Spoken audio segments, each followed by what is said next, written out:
Por favor, tome su lugar. Hebreos capítulo 7.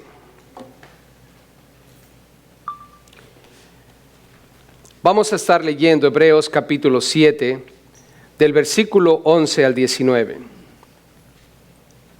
El tema que quiero considerar con ustedes hoy es algo que para mí tiene una gran bendición y una gran oportunidad de salvación para todos.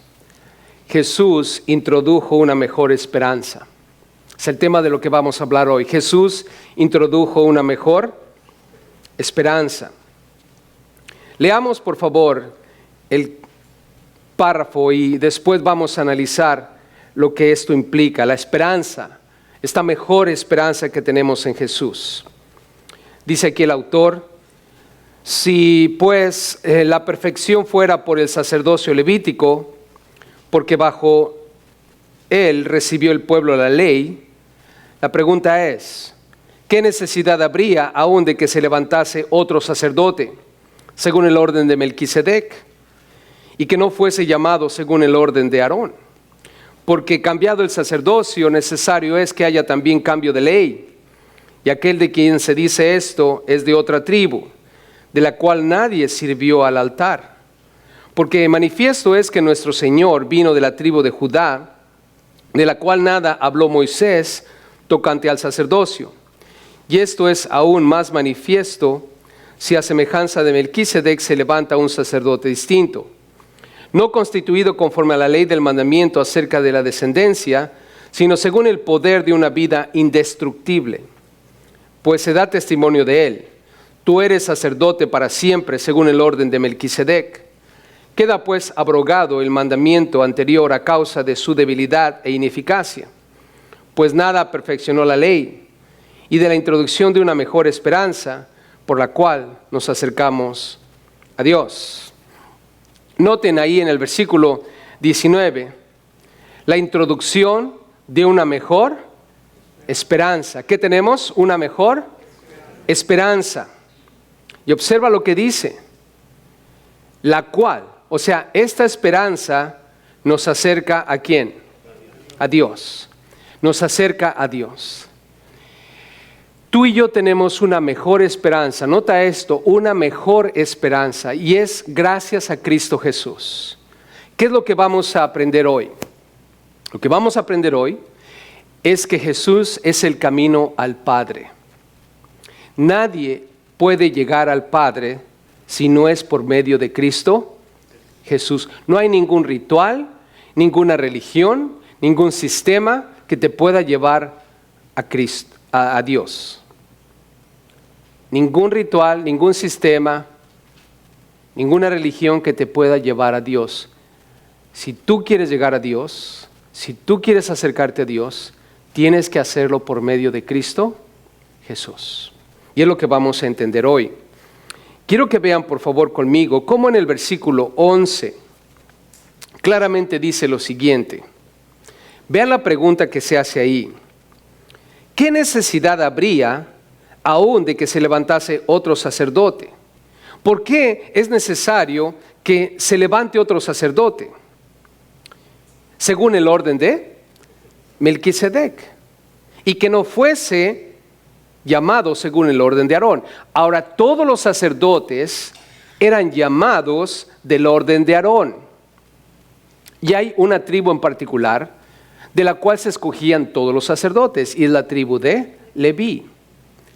Por eso es que en la Biblia tenemos un libro que se llama el libro de Levíticos, que tiene que ver con la tribu de Leví, y habla de todos los rituales, las ceremonias que se hacían. Dios dio órdenes para que específicamente fueran según el orden de Aarón. Aarón es el hermano de Moisés. Moisés y Aarón fueron los que sacaron al pueblo de Israel de Egipto. Y Dios dijo, por medio de Aarón vamos a tomar sacerdotes para que obren, trabajen en el templo haciendo los sacrificios. Y estos sacrificios que ellos van a hacer, la Biblia claramente dice que eran sombra de lo que había de venir, eran una ilustración era para que tú y yo gráficamente viésemos lo que iba a ocurrir un día.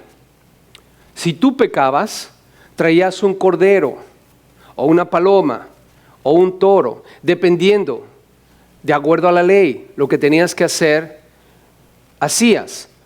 Traías ese sacrificio y lo presentabas a los sacerdotes de la tribu de Leví, el sacerdocio levítico, descendientes de Aarón. Ahora, el sacerdote tomaba ese cordero y lo inspeccionaba. Y ese cordero moría por tus pecados. Era sombra, era una ilustración de lo que un día iba a ocurrir. Pero el problema con ese sistema que el Señor, nuestro Dios, puso, es que cada vez que tú cometías un pecado, tenías que traer un sacrificio. Ahora, si tú y yo estuviésemos viviendo en los días de Moisés y de Aarón, en los días cuando el templo estaba de pie y fuésemos parte del pueblo de Israel, yo te pregunto, ¿ocuparíamos muchos corderos? ¿Cuántos ocuparían unos 1000 corderos por lo menos? Ok, gracias. O sea que aquí todos nosotros seríamos rancheros. El mejor negocio que pudiéramos poner es ovejas, porque vaya que hay pecadores entre nosotros, ¿verdad que sí? Ahora, no veas al que está a tu lado, porque ya te vi. Dices, hablando de pecadores, acá hay uno sentado junto a mí, o enfrente de mí o atrás. Mira, ese es el problema, que los sacrificios eran constantes. Entonces aquí el autor dice, bueno, nota, versículo 11, si la perfección fuera por el sacerdocio levítico, entonces, ¿para qué hubo necesidad de que se levantase otro sacerdote? Lo cual está diciéndonos que el sacerdocio levítico no podía perfeccionarte. Yo traía mi sacrificio, me iba a casa y yo me sentía ya aliviado. ¿Verdad que sí? Porque acabo de hacer mi sacrificio, pero 3 meses después, ¿cómo me sentía otra vez? Todo deprimido. Ay, hoy tengo que matar otro borrego. ¿Qué borrego soy? Y te imaginas, traes tu borrego otra vez y después más adelante, ¿cómo te sientes otra vez? Deprimido. Pregunta, ¿lo que hacían los sacerdotes de la tribu de Leví, te podía perfeccionar? No, no podía perfeccionarte. Pero sin embargo fue algo que Dios puso. ¿Por qué? Para que tú y yo estuviéramos pensando en algo que venía, algo mejor. Por eso es que aquí la Biblia dice una mejor esperanza. Ahora, la esperanza que ellos tenían en ese momento es de que al darse cuenta de su pecado, traían el borrego, traían el sacrificio, y la esperanza es de que al morir ese animal cubría sus pecados. Y volvían otra vez a regresar, pero ahora tenemos una mejor esperanza. ¿Por qué? Porque ahora no tenemos que regresar al templo, ni siquiera necesitamos un templo. No tenemos que estar preocupados de hacer sacrificios de animales, porque ya hubo una persona que la Biblia describe como el Cordero de Dios. ¿El Cordero de quién? Nota, ¿el Cordero de quién? De Dios. Cuando yo entraba al templo con mi Cordero, este es mi Cordero, es el Cordero de Gerson. Así me llamo yo. Es el Cordero de Pedro, es el Cordero de Juanita, de Panchita, de Chelita. Es mi Cordero. Pero el problema es que ese Cordero no puede perfeccionarme. Pero un día caminó entre nosotros el Cordero de Dios. Su nombre es Jesús. El Cordero de Dios, dice la Biblia, que quita el pecado del mundo. ¿Cuántas veces fue sacrificado Jesús por nosotros, hermanos? ¿Cuántas? Una sola vez. Una sola vez. Y eso es glorioso, hermanos. Es una mejor esperanza. Yo no tengo más que preocuparme por algo superficial para cubrirme o sentirme bien. Es como cuando nos portábamos mal. vayan atrás cuando eran adolescentes. Yo creo que es la etapa más dura, ¿no? ¿Cuántas sintonizas no recibieron cuando eran adolescentes? Somos buenos para portarnos mal, pero también nuestros padres eran buenos para corregirnos. ¿Qué es lo que pasaba cuando eras adolescente y hacías algo malo? ¿Cómo te sentías? ¿Había un cargo de conciencia, hermanos? Sí, ¿no? O sea, tu esperanza era que no te agarraran en la movida, ¿no? Que no me vaya a agarrar mi padre en la movida porque van a una sintoniza de aquellas. Y el mío era estricto. Y nosotros cuando hacíamos algo malo, siempre andábamos pues orando y pidiendo a Dios que tuviera misericordia y nos agarrara. Pero 80% de las veces Dios nos agarraron en la movida. Pero ¿saben qué? Me acuerdo claramente que un día me metí a robar una tienda y me agarró la policía. Y yo estaba sentado y dije, man, ¿cómo es posible? Tantos rateros en el mundo y a nadie agarran. Yo es mi primer vez, hijo de Dios, y me agarraron. Imagínate. Yo estaba pidiéndole a Dios misericordia. Le dije, Padre, por favor. Estaba yo como David, ¿no? Cuando llegó Natán le dijo, ¿quién quieres que te castigue? ¿Dios o tus amigos? Dios o tus enemigos. Yo estaba también pensando, no, que me castigue Dios o mi papá, mejor Dios. Pero llegando a la casa, llamaron a mi padre, me llevaron con él y todo ese rollo, ¿no? Y como era un adolescente me dejaron ir. Pero llegando a la casa, yo tenía un cargo de conciencia bien grande y estaba esperando el momento, ¿no? Y llegó el momento, mi papá me puso hincado y me dijo, póngase a pedir perdón ahí a Dios. Y yo dije, creo que ya la hice, thank you Jesus. Porque dijo que pidiera perdón a Dios, ¿no? Pero la cosa también era que después de eso me iba a agarrar ahí sentadito, ¿verdad? Pero, ¿saben? Le pedí perdón a Dios y después me dio una sintoniza. Pero cuando ya estaba acostado en mi cuarto, ¿saben cómo me sentí, hermanos? Bien aliviado. ¿Por qué? Porque hice algo malo y después recibí mi castigo. Y el castigo alivió mi culpa de cierta manera. Me sentí aliviado por un momento, pero yo te pregunto, ¿el pecado que cometí estaba ya borrado delante de Dios? ¿Solo porque mi papá me disciplinó en ese momento? No, mi pecado estaba delante de ¿quién? De Dios. Porque si pudiéramos quitar nuestros pecados por sintonizas, que me den 4, ¿no? Pero no es posible. No hay ningún sistema, ningún medio por el cual nosotros podamos eliminar el pecado que hay en nosotros. Puede ser un alivio temporal. Y yo te puedo dar testimonio, y a lo mejor tú puedes dar testimonio de eso, cada vez que me agarraron en movidas o en cosas que hice como joven, adolescente, en el pasado, y aún en el presente. Sientes ese alivio temporal, pero no hay mejor cosa, hermanos, que estar en Cristo. Porque nosotros sabemos que al estar en Cristo, ¿qué pasa, hermanos? Todos nuestros pecados están, ¿qué? Perdonados delante de Él. ¿Verdad que sí, hermanos? Porque dice aquí que si la perfección fuera por el sacerdocio, entonces no hubiese necesidad de otro sacerdote. Vea conmigo en el versículo 11 algo interesante también y vamos a pasar más adelante. Pero dice ahí, si la perfección fuera por el sacerdocio levítico, porque bajo él, o sea, el sacerdocio levítico, recibió el pueblo la ley. ¿Qué recibió el pueblo? La ley. O sea que los sacerdotes se aseguraban de que la ley se cumpliese delante de Dios. Ellos eran como los intermediarios con el pueblo. Y el pueblo venía a los sacerdotes y los sacerdotes tomaban la ley y la aplicaban. Pero noten ahora que la realidad es de que nuestras justicias delante de Dios son como trapo de inmundicia. Nosotros no podemos salvarnos por nuestras obras. ¿Estamos de acuerdo, familia? No podemos. Y nosotros tenemos que ser justificados por Cristo, no por nuestras obras.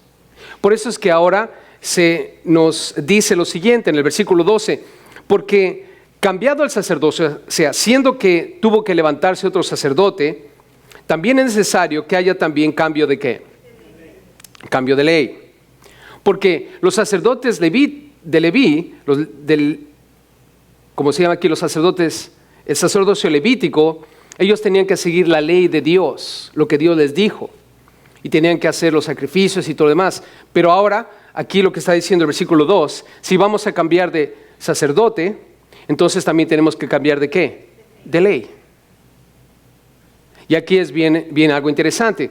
Tú y yo podemos leer acerca de todos los sacrificios que se hacían en el templo, pero nosotros no estamos bajo el sacerdocio levítico ahora, estamos bajo un sacerdocio, es el sacerdocio de Cristo Jesús. Y tenemos que operar de acuerdo a lo que Él dice, no de acuerdo a lo que esos sacerdotes decían. No porque esto estuvo mal, esto fue dado por Dios. ¿Estamos de acuerdo, hermanos? Los sacerdotes del pueblo de Leví fueron levantados por Dios, la ley fue dada por Dios, pero solamente era una idea de lo que venía. Ahora tú y yo estamos en este momento, cuando apreciamos a nuestro sumo sacerdote, Cristo Jesús, y estamos bajo la ley de Él. Para que tú y yo podamos ser salvos, tenemos que acercarnos a Él. Recuerden que Jesús no vino a abrogar la ley. Él vino a cumplir la ley. El fin de la ley es Cristo. Todos estos corderos que murieron tenían como propósito mostrarnos a un cordero que iba a morir por nuestros pecados. Veamos ahora este sacerdocio de Jesús, porque el sacerdocio de Jesús, hermanos, es único. ¿Estamos de acuerdo que es único? Vean conmigo en el versículo 13. Jesús vino de la tribu de Judá, no de la tribu de Leví, dice el 13. Y aquel de quien se dice esto es de otra tribu. ¿De otra qué, hermanos? Tribu. Versículo 14. Porque manifiesto es que nuestro Señor vino de la tribu de... ¿Qué tribu? Judá. Así es que noten aquí, la ley, Dios dijo que tenían los sacerdotes que venir o ser descendientes de la tribu de Leví. Pero ahora veamos a nuestro sacerdote, Cristo Jesús. ¿De qué tribu Él es? Judá, no es Leví, es Judá. Es una tribu diferente. Por lo tanto, estamos hablando de que Jesús vino de una tribu que nunca sirvió en el sacerdocio. Vean el 13. Dice, es de otra tribu, de la cual nadie sirvió al altar. Nadie de la tribu de Judá, ni siquiera de otra tribu, sirvieron en el templo, hermanos. Por eso es que cuando hablamos de Jesús, Jesús es único. No hubo nadie de las tribus que haya hecho lo que Jesús hizo. De hecho, era pecado hacer tal cosa, hermanos. Si tú eras de otra tribu y te metías al templo, te morías, literalmente, hermano. ¿Por qué no ocurrió eso con Jesús? Porque Jesús, hermanos, era el fin de la ley. Solamente había una persona de todas las tribus excluidas del sacerdocio que en el futuro iba a poder hacer eso, y es Jesús nuestro Señor. Así es que pongamos atención de ello, porque nadie podía servir a menos que fuera de Leví. Vean en el versículo 14. Hablando de Moisés, Moisés fue quien les dio la ley. ¿Se acuerdan de que él estaba en el monte Sinaí? Él recibió la ley de Dios. Y cuando hablamos de la ley de Dios, hermano, no pensemos solamente en los 10 mandamientos. No solamente son 10, son 613. ¿Cuántos? 613. Y si no me creen, lean los 5 primeros libros de la Biblia y los van a encontrar. Y los cuentan. 613. Ahora, Moisés recibe todos esos mandamientos. Y dice el 14, porque manifiesto es que nuestro Señor vino de la tribu de Judá, todos lo sabemos, de la cual, escucha, nada habló Moisés tocante al sacerdocio. O sea que Moisés no dijo nada en cuanto a la tribu de Judá sirviendo en el templo. Por lo tanto, quiere decir que cuando Dios le da la ley a Moisés, nunca le dijo a Moisés, ¿sabes qué? Los de la tribu de Judá también pueden servir en el templo o cualquier otra tribu. Específicamente Dios le dio instrucciones de quiénes tenían que ser. Pero aquí vemos ahora que Dios tenía en mente a otro sacerdote eventualmente, al cual todos tenemos que acercarnos. ¿Estará bien, hermanos, que aquí en la tierra nosotros tengamos sacerdotes? ¿Alguna vez han escuchado sacerdotes? La religión popular tiene sacerdotes. No me vayas a llamar sacerdote, por favor. Padrecito a lo mejor. En un trabajo, así me llamaban, padrecito. Un día que se enteraron que era pastor, ¿verdad? Me decían, oh, padrecito. Una vez una persona quiso besarme la mano y dije, ah. ¿En serio? Otros lo hacían por burla, claro está, ¿no? Pero nunca nadie me llamó sacerdote. Pero pensando en esto, hermanos, tenemos que entender que no podemos nosotros tener sacerdotes. ¿Fueron establecidos en algún momento por Dios? Sí, pero todo eso ya terminó. No podemos tener intermediarios humanos. Solamente hay un intermediario entre nosotros y Dios, y su nombre es Jesús. ¿Entendemos eso, verdad, hermanos? Nunca pongamos a ningún ser humano entre nosotros y Dios. Vean conmigo, en el versículo 15, dice aquí el autor hablando de Jesús como un sacerdote único. Versículo 15. Y esto es aún más manifiesto. Nota, y aún esto se ve más porque fue a semejanza de ¿quién? De Melquisedec. Esto es aún más manifiesto si a semejanza de Melquisedec se levanta un sacerdote distinto. ¿Y por qué fue distinto este sacerdote? ¿Por qué fue diferente? Lo vamos a ver en el versículo 16. ¿Por qué es la pregunta? ¿Por qué este es diferente a los otros? 16. En primer lugar, es diferente porque no fue constituido conforme a la ley del mandamiento acerca de la descendencia. O sea que había una ley que mandaba que tenía que ser el sacerdote descendiente de Leví. Esa era la ley del mandamiento en cuanto a la descendencia. Tienen que ser de cierta descendencia de la tribu de Leví. Jesús fue distinto a ellos porque no fue escogido de entre ellos, fue escogido de la tribu de Judá. Ahora, vean el versículo 16, en la parte final, lo que hace único a Jesús en lo que respecta a todos los demás que eran parte de la tribu de Judá. Esto es, Él fue escogido o constituido según el poder de una vida.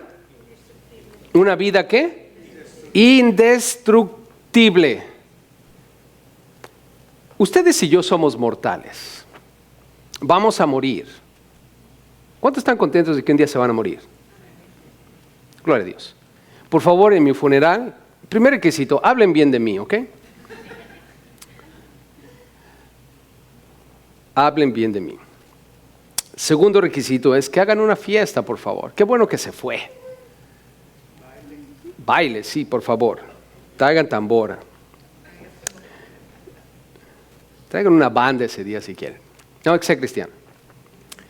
Tiene que ser una celebración. ¿Por qué debe ser una celebración? Porque estar ausente del cuerpo es estar presente ¿con quién? Con el Señor. Pero la muerte, lo único que nos va a mostrar ese día es que soy mortal. Voy a morir. Hay personas que no les gusta la idea, no se quieren morir. Yo sí me quiero morir. No ahorita, claro está. Más adelante, cuando Dios quiera. Pero, ¿por qué no tengo miedo a la muerte, como muchos de ustedes? Porque nosotros sabemos que al final del día, cuando nuestro espíritu salga de este cuerpo, ¿a dónde va a regresar, hermanos? Con el Señor, la presencia de Dios, ¿no es cierto? Y dice la Biblia que no vamos a quedar desnudos, vamos a recibir un cuerpo incorruptible. Y gloria a Dios por eso. Yo por eso no estoy preocupado de las dietas, ni del gimnasio, ni nada de eso. Claro que me cuido, etcétera, etcétera, pero hay que comer. Y hay que celebrar. Con un buen taco y una buena Coca-Cola, ¿no es cierto? Y cuando hay pupusas en la iglesia, con 2 o 3 pupusas. Eso es bueno. La Biblia en Eclesiastés dice que eso es sabio, ¿no? La vida consiste en Ya se acuerdan, ¿verdad? No, de veras. ¿En qué consiste la vida? De acuerdo a Eclesiastés. Comer y beber. ¿Qué es lo que más causa satisfacción en la vida? Comer y beber. Y si no me crees, come y tómate un agua fresca. Cuando decimos beber, no es cerveza ni alcohol. ¿Estamos de acuerdo?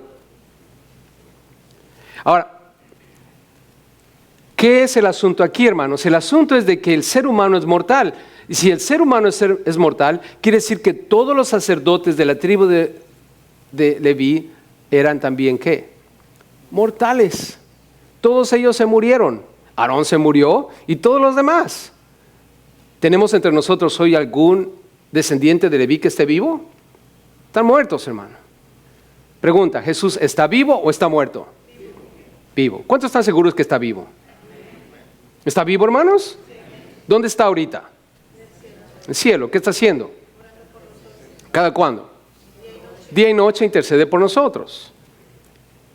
Día y noche, hermanos. Él no está muerto. Ahora, Él está esperando el momento para regresar por nosotros. ¿Dónde nos vamos a encontrar con Él? En el aire. ¿Están listos para volar? El otro día le dije a un hermano, nos vemos en el aire. Me estaba despidiendo de él y le digo, nos vemos en el aire. Me dice, ¿dónde? Digo, en el aire. ¿El aire? Digo, ¿no te acuerdas? ¿El rapto? Oh, sí es cierto, en el aire.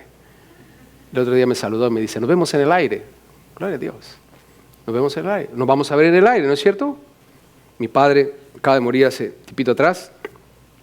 Y yo creo que el rapto va a ocurrir durante mis días. Así es que si un día ocurre el rapto, me voy a encontrar con Él en el aire. Y con todos ustedes, ¿no es cierto? Los muertos en Cristo resucitan primero, los que hayamos quedado vivos nos vamos a unir con Él. Jesús está vivo, hermanos. Es tan real como te estoy viendo a ti. Es tan real como tú me ves. Y ese es el asunto aquí, hermanos. ¿Por qué Jesús es único? Porque aquí dice que fue escogido según el poder de una vida indestructible, hermanos. Él es indestructible. ¿Saben que los líderes religiosos de aquel entonces, en Mateo 27:1, escucha lo que dice, Mateo 27:1, venida la mañana, todos los principales sacerdotes, escucha, ¿los principales qué? Sacerdotes, todos estos aquí, estos mortales, que lo único que tenían que hacer era mostrarnos aquel que es inmortal. Porque el fin de todo lo que ellos hacían bajo la ley es llevarnos a ¿quién, hermanos? A Cristo. Venida la mañana, todos los principales sacerdotes y los ancianos del pueblo entraron en consejo. Se reunieron, hermanos. Y este era el asunto de esa reunión. ¿Cómo podemos entregar a Jesús para que lo maten? Es lo que querían hacer. ¿Cómo podemos hacerle para que lo maten? Pregunta, ¿podemos matar a Jesús, hermanos? ¿Podrá alguien matar a Jesús? Cuando Él murió en la cruz, ¿le quitaron la vida o Él dio la vida, hermanos? Él dio la vida. ¿Qué dijo Jesús? Nadie. Y yo creo que cuando dice nadie, es nadie. La última vez que chequé el diccionario de la Real Academia, nadie es nadie. Nadie me puede, ¿qué? Quitar la vida. Nadie, absolutamente nadie me puede quitar la vida. Yo la entrego por mí mismo. Entonces, Jesús es una vida indestructible. Vean conmigo ahí en sus Biblias, en el versículo 4, Hebreos 7:4, hablando de esta vida indestructible. Es lo que hace que nuestro sacerdote sea único. Versículo 4 dice, considerad. ¿Saben lo que la palabra considerad quiere decir, hermanos? Quiere decir que pauses por un momento y medites profundamente en lo que se va a decir. Vean aquí, medita profundamente. ¿Cuán grande era este? ¿Cuán grande era este? ¿Quién es este? Jesús. Es lo que leímos la vez pasada en el contexto. ¿Te has puesto a pensar quién es Jesús? Hermanos, deberíamos sentarnos por un momento de vez en cuando y pensar quién es Jesús. Por un momento, hermano, ¿quién es Jesús? Versículo 3. Vean lo que dice el 3. Considera esto, 3, sin padre, sin madre, sin genealogía, que ni tiene principio de días, ni fin de vida, sino hecho semejante al Hijo de Dios. Y permanece sacerdote para siempre. Piensa en esto por un momento. No padre, no madre, no genealogía, no principio de días, ni fin de vida. Y es nuestro sacerdote para siempre. Hermanos, Jesús es único. ¿Estamos de acuerdo? Es único. ¿Y qué nos enseña esto en el versículo 3? Hermanos, que Jesús es Dios. ¿Dios tiene padre? ¿Dios tiene madre? ¿Dios tiene genealogía? ¿Comenzó en algún momento? ¿Va a terminar en algún momento? No, hermanos. Lo que la Biblia nos está enseñando es que Jesús es Dios. Y Jesús murió por nosotros en la cruz. Él no solo fue el sacerdote, sino también fue el cordero. Eso es único. Ellos solo eran sacerdotes y tenían que tomar literalmente un cordero para matarlo. Jesús es nuestro sacerdote para siempre y al mismo tiempo es el cordero. ¿Podrá hacer tal cosa, hermanos? A menos que sea Dios. Es Dios. Por eso cuando nosotros vemos a Jesús, nos damos cuenta de que Él es único.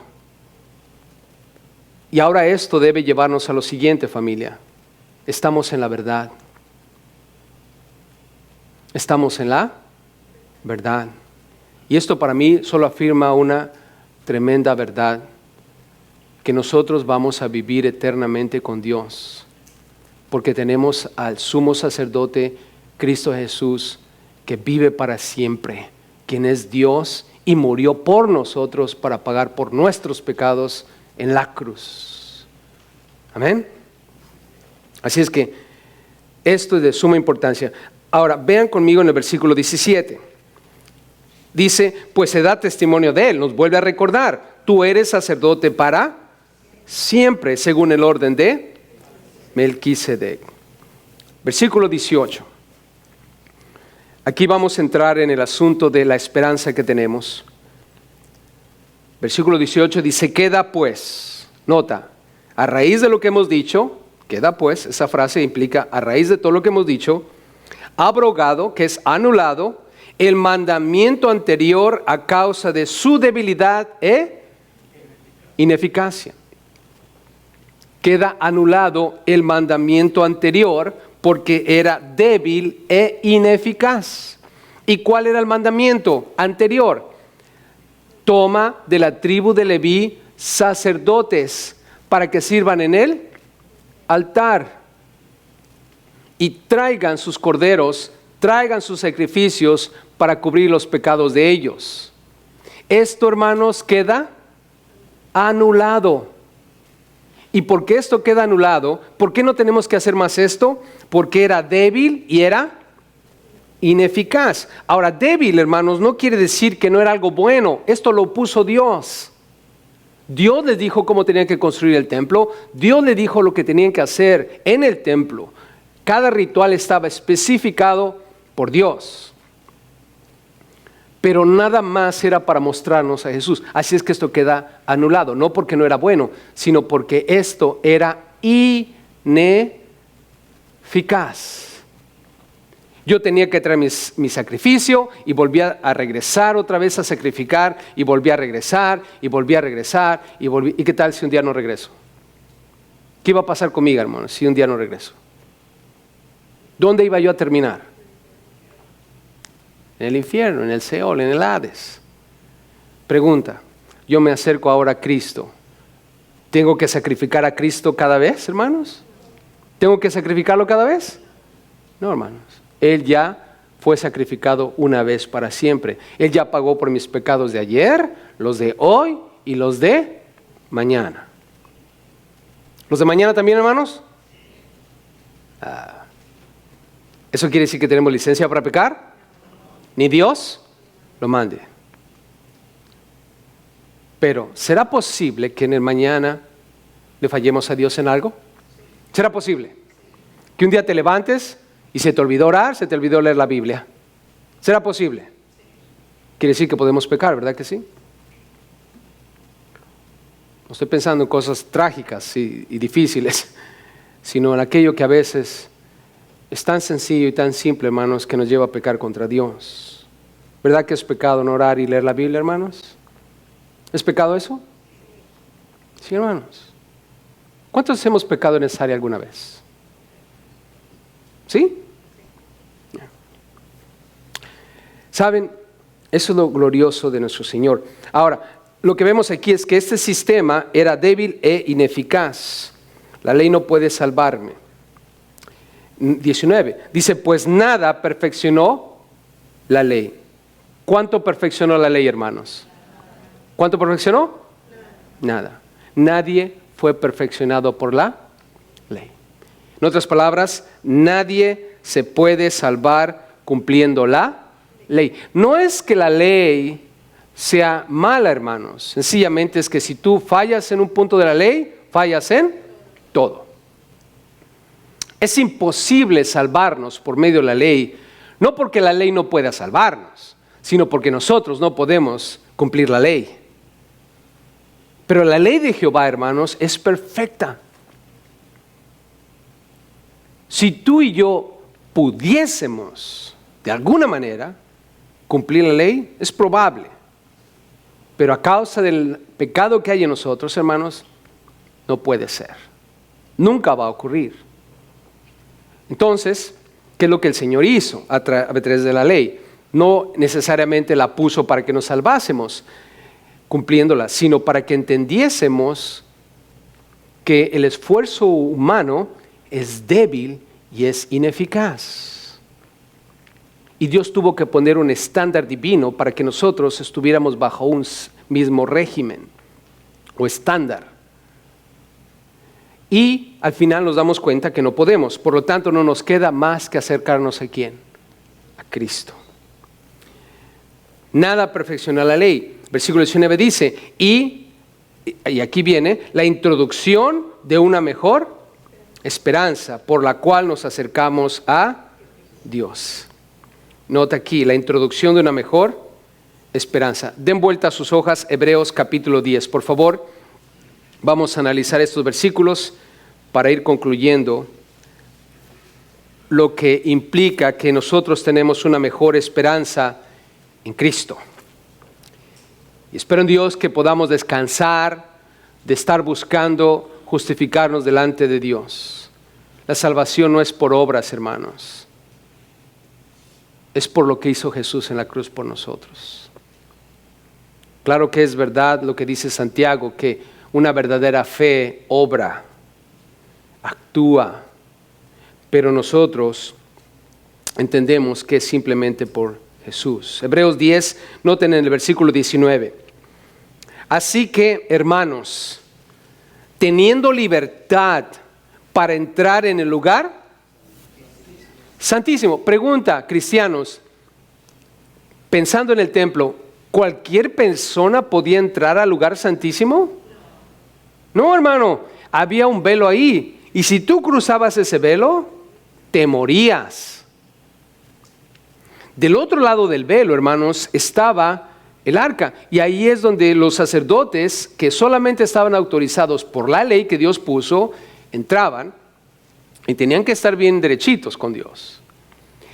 Y ahí derramaban la sangre sobre el propiciatorio del arca. Esa sangre de los toros y los machos cabríos, ahí la derramaban para cubrir el pecado del pueblo. Ahora, allí también, hermanos, es donde se podía apreciar la presencia de Dios. Ese lugar extremadamente santo. Pero aquí dice, tenemos libertad para entrar en el lugar santísimo. ¿Por medio de qué, hermanos? ¿La sangre de quién? De Cristo Jesús. Por el camino nuevo y vivo que Él, Jesús, nos abrió a través del velo, esto es de su carne. Hermanos, Cuando Cristo Jesús estaba muriendo en la cruz, ¿se acuerdan que la Biblia describe que el velo se rasgó de arriba para abajo? ¿Qué significa eso, hermanos? Significa que Cristo en la cruz sufrió por nosotros. Ese velo que se rasgó por la mitad, quiere decir, hermanos, que Jesús fue de alguna manera partido por dentro, hecho pedazos por nuestros pecados. Pero ese rasgar de su carne, ese sufrimiento que Él pasó en la cruz por nosotros, es para que el velo fuese quitado de en medio. Y aquí dice que tenemos libertad. Yo no tengo que ser de la tribu de Leví, hermanos. Yo soy simplemente un gentil para acabarla, ni siquiera soy judío. Mucho menos un judío podía entrar al lugar santísimo, ni siquiera podía entrar al templo. Tenían que estar en un cierto lugar designado para los gentiles. Gentiles, judíos, y luego los sacerdotes operaban dentro. Pero ahora aquí dice que tenemos libertad para entrar, y esa libertad nos la da la sangre de Cristo Jesús, por el camino nuevo y vivo que Él nos abrió a través del velo de su carne. 21, y teniendo un gran sacerdote sobre la casa de Dios. ¿La casa de quién? No dice del templo, dice la casa de Dios. Tú y yo somos miembros de la casa de Dios, somos una familia. Y no solo nosotros, hermanos, los cristianos en todo el mundo. ¿Estamos de acuerdo? Nosotros no somos únicos.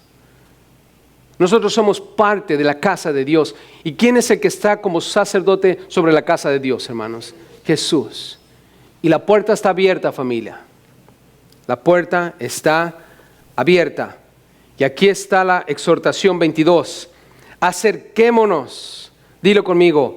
Acerquémonos. Una vez más.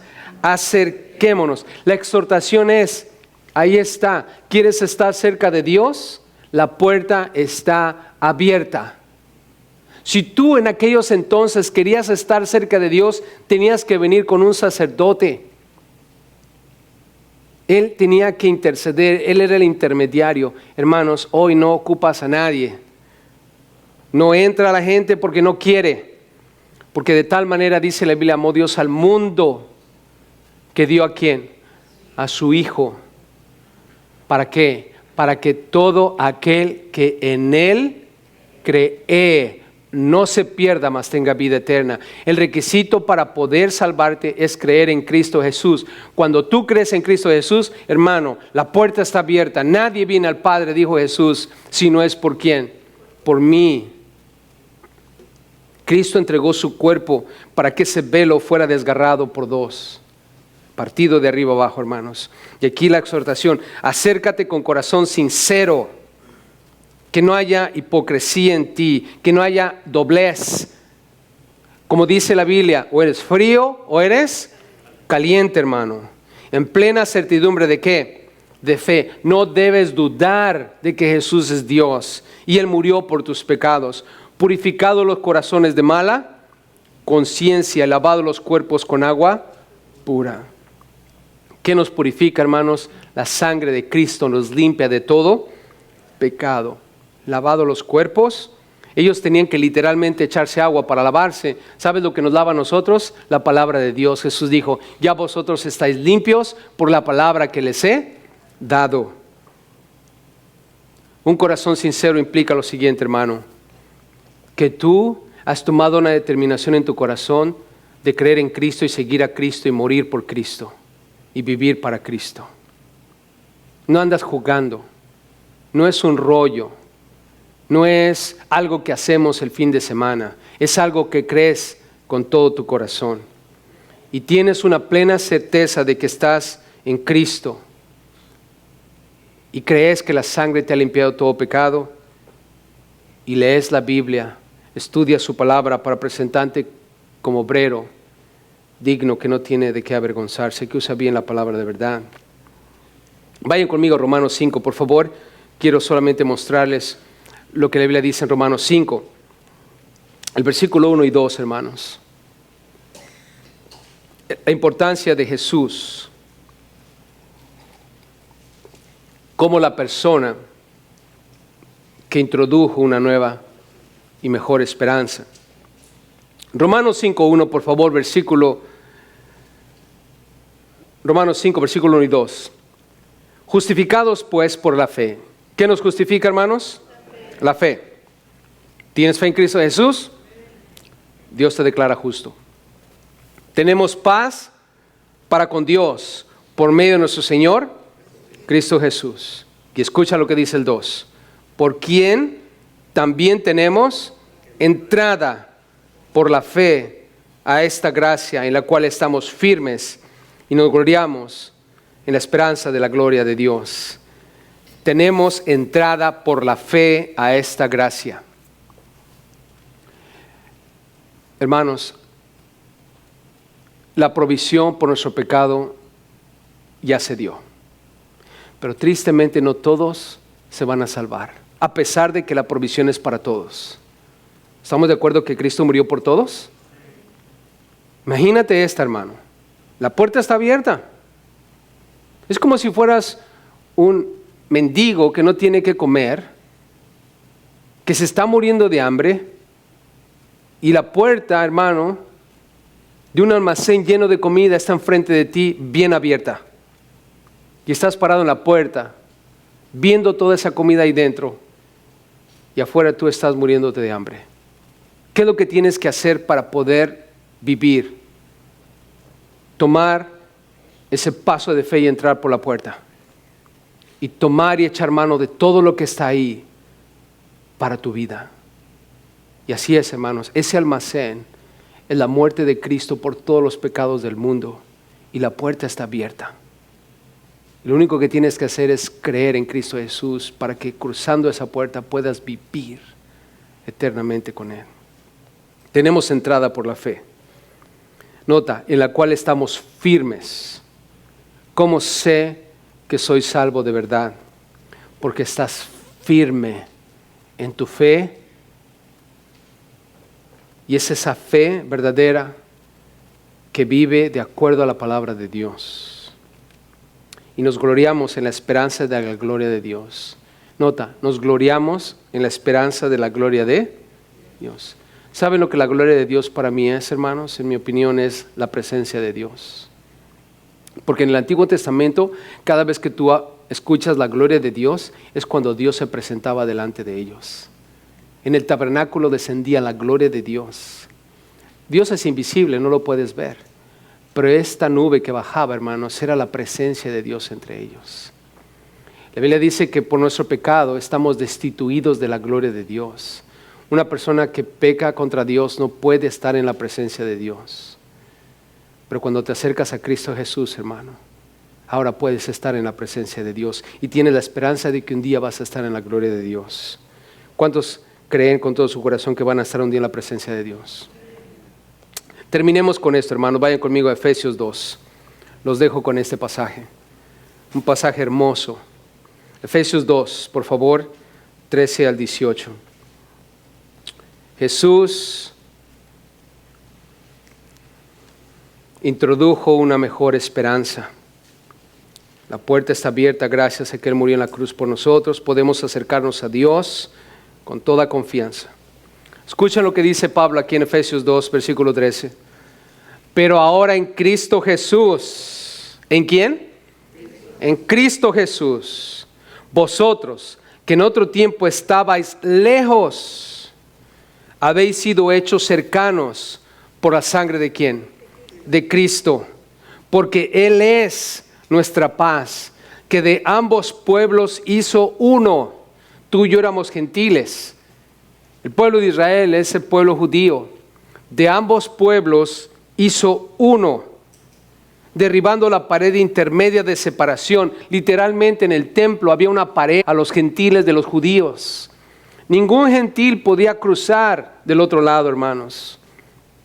Moría, era pecado contra Dios. Y Dios derribó esa pared por medio de Cristo Jesús. 15. Aboliendo en su carne las enemistades, la ley de los mandamientos expresados en ordenanzas, para crear en sí mismo de los dos un solo y nuevo hombre, haciendo la paz. Dios le dio esto al pueblo de Israel. y el pueblo gentil no podía participar de esto. Dios tenía en mente en el futuro quitar todo esto, hermanos, para que por medio de Cristo Jesús, judíos y gentiles, fuéramos un solo pueblo, una sola manera. Jesús es un solo vehículo para que todos seamos parte de Dios. 16. Y mediante la cruz, reconciliar con Dios a ambos, tanto judíos como gentiles, vienen a Dios por medio de Cristo en la cruz, en un solo cuerpo, matando en ella las enemistades. Y vino y anunció las buenas nuevas de paz a vosotros que estabais lejos y a los que estaban cerca. Los que estaban lejos eran los gentiles, los que estaban cerca eran los judíos. Ambos escucharon las buenas nuevas. Cristo es el Cordero de Dios que quita el pecado del mundo.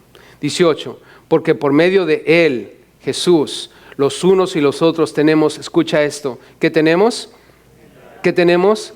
Entrada por un mismo Espíritu. ¿A quién? Al Padre. Tenemos entrada, hermanos, por un mismo Espíritu al Padre, y es gracias a Jesús. Cuando nosotros oramos al Padre en el nombre de Jesús, y el Espíritu Santo intercede por nosotros. La triunidad trabajando para que tú y yo estemos cerca de Dios. Así es que, familia, esa es la esperanza que tenemos, es una mejor esperanza. En Cristo, todos aquí podemos acercarnos a Dios sin ningún problema, hermanos. Amén. Yo puedo orar por ti, y sería un honor y un placer orar por ti, pero no me necesitas para acercarte a Dios. Amén. Tú puedes acercarte a Dios. La puerta está abierta. Si estás en Cristo, entra con toda confianza, con toda libertad. No te va a pasar absolutamente nada. Al contrario, Dios está esperando que nos acerquemos al trono de gracia para hallar oportuno socorro. Amén. Así que, familia, estamos en Cristo, una mejor esperanza. Si tú nunca has aceptado a Cristo como tu Señor y Salvador, quiero decirte una cosa. La puerta está frente de ti abierta, pero si tú rechazas a Jesús, si tú no aceptas a Jesús como tu Señor y Salvador, quiero decirte la verdad. Te vas a ir al infierno. Yo estaba allí. Los que profesamos creer en Cristo ahora estábamos allí. La única puerta que estaba abierta enfrente de nosotros era la puerta para entrar al infierno, hermanos. Sin Cristo estamos perdidos.